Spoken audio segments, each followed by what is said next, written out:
26 जनवरी आ रही है। 26 जनवरी को क्या हुआ था? इस देश का, हमारे देश का संविधान बना था।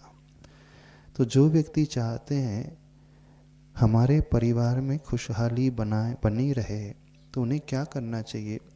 देश के संविधान की भांति ही अपने परिवार का भी एक संविधान अवश्य बनाना चाहिए। संविधान के रूल्स एंड रेगुलेशन को जब हम फॉलो करते हैं तो न्याय व्यवस्था बड़ी अच्छी सुचारू रूप से चलती है, सब कुछ अच्छे से चलता है। तो ऐसे ही परिवार के जो मुखिया लोग हैं अपने परिवार की एक नियमावली बनाएं, और वह नियमावली इस प्रकार की हो जिसमें सबका इन्वॉल्वमेंट हो, अर्थात छोटे से लेकर बड़ा व्यक्ति एक दूसरे के लिए समय निकाल सके। तो कैसे संभव होगा? आप प्रातःकाल, संध्या काल और दोपहर का एक ऐसा समय निश्चित करें जब सामूहिक रूप से बैठ कर के आप नाश्ता कर सके, भोजन कर सके, सामूहिक रूप से बैठ कर के थोड़ा सा स्वाध्याय कर सके, सामूहिक रूप से बैठ कर के कुछ अच्छी बातें एक दूसरे से शेयर करने की कोशिश करें।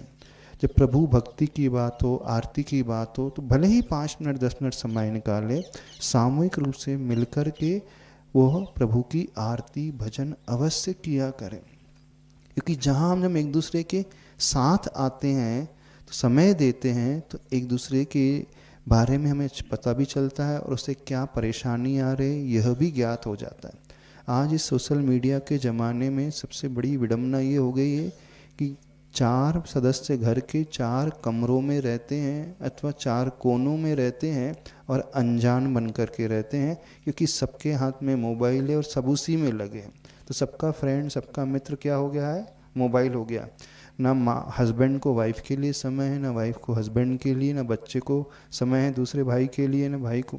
तो एक नियमावली आप बना लो कि शाम को 7 से 7:15 तक हमें सामूहिक रूप से आरती करना है, सामूहिक रूप से नाश्ता करना है, सामूहिक रूप से भोजन करना है, और आज दिन कैसा बीता उसके बारे में चर्चा करेंगे।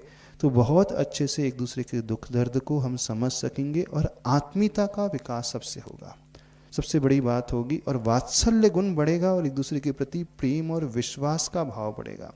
तो जिस परिवार में प्रेम, विश्वास, वात्सल्य की कमी हो जाती है, वहीं फिर दुर्घटनाएं घटने लगती हैं।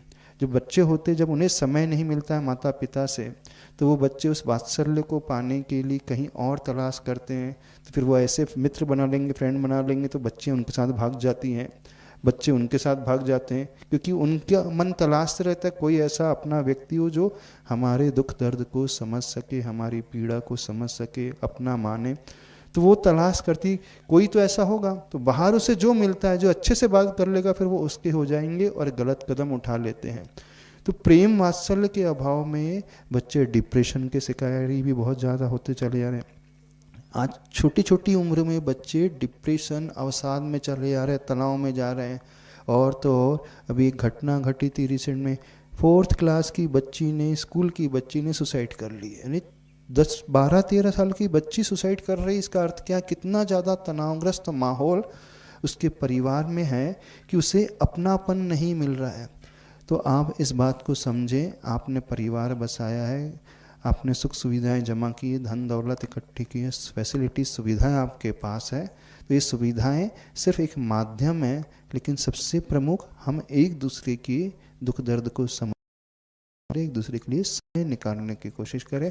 ये तब संभव होगा जब इस प्रकार का संविधान आप स्वयं बनाओगे और एक रूल बना लोगे कि रात के 10 अथवा 9 बजे के बाद कोई मोबाइल टच नहीं करेगा और सवेरे 8 बजे तक मोबाइल को कोई देखेगा ही नहीं।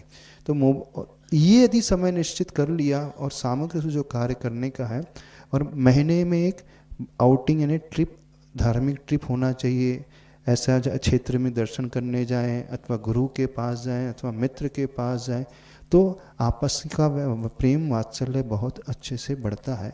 आप लोगों ने पढ़ाई लिखाई बहुत कर ली है, डिग्री बहुत सारी पा ली हैं, फैसिलिटीज़ बहुत सारी पा ली हैं, दुनिया को बहुत अच्छे से जान रहे हो, लेकिन अपने वालों को नहीं समझ पा रहे हो।